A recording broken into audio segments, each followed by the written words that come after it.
Labukas.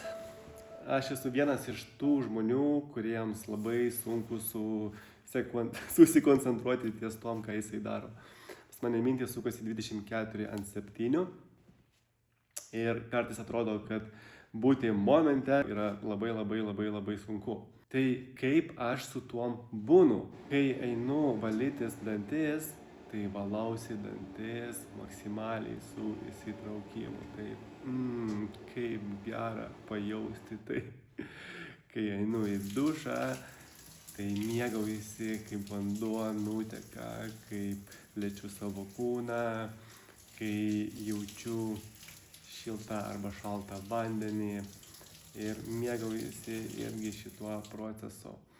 Kai gaminu maistą, tai bandau įsitraukti maksimaliai į patį procesą ir būti tame procese. Skiriu dėmesį detalėms ir irgi mėgaujasi ir būnu tame procese.